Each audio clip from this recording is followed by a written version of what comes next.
ನೋಡಿ ಇವಾಗ ಬಟಾಟೆ ನೀವು ಜಾತ್ರೆ ಪೇಟೆಯಲ್ಲೆಲ್ಲ ನೋಡಿರಬೇಕು. ಇದು ಸ್ಟಿಕ್ ಅಲ್ಲಿ ರಿಂಗ್ ರಿಂಗ್ ರಿಂಗ್ ಫ್ರೈ ಆಗಿರುತ್ತಲ್ಲ, ಸ್ಟಿಕ್ ಫ್ರೈ, ಆಲೂಗೆಡ್ಡೆ ಫ್ರೈ ಅಂತಾರಲ್ಲ ನೋಡಿ. ಈ ಥರ ಕಡ್ಡಿ ಎಲ್ಲ ಸಿಕ್ಸ್ಕೊಳ್ಳಿ. ಸಿಪ್ಪೆ ಬೇಕಿದ್ರೆ ತೆಗಿಬೋದು, ನಿಮ್ಮ ಆಪ್ಷನ್, ಓಕೆನಾ. ಇಲ್ಲಾಂದರೆ ಸ್ಕಿಪ್ ಮಾಡ್ಬೋದು. ಈ ಥರ ಸ್ಟಿಕ್ಕನ್ನು ಚುಚ್ಕೊಂಡು ನಂತರ ರಿಂಗ್ ರಿಂಗ್ ರಿಂಗ್ ಆಗಿ ಕಟ್ ಮಾಡ್ಕೊಳ್ಬೇಕು. ಪೂರ್ತಿ ರಿಂಗ್ ರಿಂಗ್ ಅಲ್ಲ, ಇಲ್ಲಿ ಹೇಗೆ ತೋರಿಸ್ತಾರೆ, ಇಲ್ಲಿ ಹೇಗೆ ತೋರಿಸ್ತಾ ಇದ್ದೀವಲ್ಲ ಅದೇ ಥರ ರೌಂಡ್ ಸ್ಲೈಸ್ ಸ್ಲೈಸ್ ಸ್ಲೈಸ್ ಆಗಿ ಈ ಥರ cutting ring ring ring ring ಶೇಪಲ್ಲಿ ಉದ್ದ ಥರ, ಅಂದರೆ ಎಲೆ ಸ್ಟಿಕ್ ಹೇಳಿದ್ರೆ ಯಾವ ಥರ ಬರುತ್ತಲ್ಲ ಅದೇ ಥರ ಹೇಳ್ಕೊಂಡು ಆಮೇಲೆ ಏನು ಮಾಡಬೇಕು, ಉದ್ದ ಸ್ಟಿಕ್ ಇರುತ್ತಲ್ವ ಅದರೊಳಗೆ ನಾವು ಸರಿಯಾಗಿ ಈ ಥರ ಎಳೆ ಅಂದರೆ ಉದ್ದಾಗಿ ಎಳ್ಕೊಂಡು ಎಲೆ ಹೇಗೆ ಅಡ್ಜಸ್ಟ್ಮೆಂಟ್ ಮಾಡಿಕೊಂಡು ಆಮೇಲೆ ಈ ಥರ ಸರಿಯಾಗಿ ಸ್ಟಿಕ್ ಮೇಲೆ ಈ ಥರ ಆಗಿ ಚೆನ್ನಾಗಿ ನೋಡಿ ಎಳೆ ಎಳೆ ಹೇಗೆ ಬಂದಿದ್ದೆಲ್ಲ ಈ ಥರ ಇರಬೇಕು, ಪೂರ್ತಿಯಾಗಿ ಕಟ್ ಆಗಬಾರ್ದು, ಓಕೆನಾ.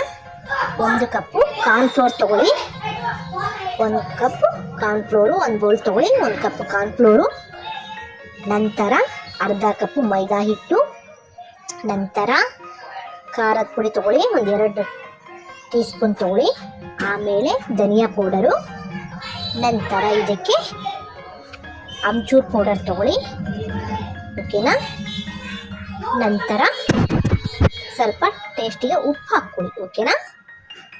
ಉಪ್ಪು ಹಾಕಿ ಆಮೇಲೆ ಏನು ಬ್ಲ್ಯಾಕ್ ಕರಿ ಮೆಣಸಿನ ಪುಡಿ, ಓಕೆನಾ, ಪೌಡರ್ ಹಾಕ್ಕೊಳ್ಳಿ. ಆನಂತರ ನೀರು ಹಾಕ್ಕೊಳ್ಳಿ, ಚೆನ್ನಾಗಿ ನೀವು ಕಲಿಸ್ಕೊಳ್ಳಿ, ಅಂದರೆ ಒಂದಕ್ಕೊಂದು ಹೊಂದ್ಕೊಳ್ಬೇಕು ಈ ಥರ, ಓಕೆನಾ. ಮ್ಯಾಗ್ನೆಟ್ ಈ ಥರ ರೆಡಿ ಮಾಡ್ಕೊಳ್ಳಿ.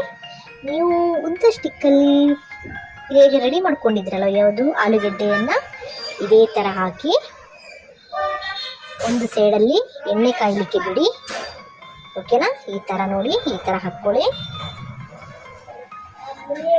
ಈ ಥರ ಹಾಕ್ಕೊಂಡು ಕಾದ ಎಣ್ಣೆಯಲ್ಲಿ ಕಾದ ಬಾಣಲೆಗೆ ಈ ಥರ ಫ್ರೈ ಮಾಡಿ, ಓಕೆನಾ. ನೋಡಿ ಟೇಸ್ಟ್ ನೋಡಿ ಹೇಗಿದೆ ಅಂತ ಕಾಮೆಂಟ್ ಮೂಲಕ ಹೇಳಿ, ತುಂಬ ಚೆನ್ನಾಗಿರುತ್ತೆ, ಓಕೆ. ಏನಿವೆ ಎಂದನಂತೆ ಇದು ತುಂಬ ಟೇಸ್ಟಿಯಾಗಿರುತ್ತೆ. ಚಾಟ್ ಮಸಾಲ ಹಾಕ್ಕೊಳ್ಳಿ, ಆದ ನಂತರ ಚಾಟ್ ಮಸಾಲ ಹಾಕ್ಕೊಳ್ಳಿ, ನಿಮಗೆ ಬೇಕಿದ್ರೆ ಹಾಕ್ಕೊಳ್ಬೋದು, ಇಲ್ಲಾಂದರೆ ಸ್ಕಿಪ್ ಕೂಡ ಮಾಡ್ಬೋದು. ಸಾಸ್ ಹಾಕ್ಕೊಳ್ಳಿ, ಸಾಸ್ ಅಂದರೆ ನಿಮಗೆ ಗೊತ್ತಾಯ್ತಲ್ವ, ಸಾಸ್ ವೈಟ್ ಸಾಸ್ ಹಾಕ್ಕೊಳ್ಳಿ. ಸಾಸ್ ನಿಮಗೆ ವೈಟ್ ಸಾಸ್ ಅಂದರೆ ಸಿಗತ್ತಲ್ವ, ನೀವು ಕೂಡ ಮನೆಯಲ್ಲೇ ಮಾಡ್ಕೊಳ್ಬೋದು, ಇಲ್ಲಾಂದರೆ ಸಿಗುತ್ತೆ ಬೇಕ್ರಿಗಳಲ್ಲಿ, ಓಕೆನಾ. ಓಕೆ, ಇವಾಗ ರೆಡಿ ಟು ಈಟ್ ಆಗಿದೆ. ಟೇಸ್ಟ್ ಕೂಡ ನೋಡಿ, ಓಕೆನಾ. ತುಂಬ ಚೆನ್ನಾಗಿರುತ್ತೆ, ಒಂದ್ಸಲ ಟ್ರೈ ಮಾಡಿ. ನೀವು ಹೊರಗಡೆ ತಿನ್ನೋ ಫುಡ್ ಮನೆಯಲ್ಲೇ ಮಾಡಿಕೊಂಡ್ರೆ ರೆಡಿ ಆದಮೇಲೆ ಚಾಟ್ ಮಸಾಲ ಹಾಕ್ಕೊಳ್ಳಿ, ಆಮೇಲೆ ವೈಟ್ ಸಾಸ್ ಹಾಕ್ಕೊಳ್ಳಿ, ಓಕೆನಾ. ಓಕೆ, ನಿಮಗೆ ಇಷ್ಟ ಆಗಿದೆ ಈ ರೆಸಿಪಿ ಅಂತ ನಾನು ಅಂದ್ಕೊಳ್ತೀನಿ. ಮತ್ತೊಂದು ರೆಸಿಪಿ ಮತ್ತೆ ಸಿಗೋಣ, ಬಾಯ್.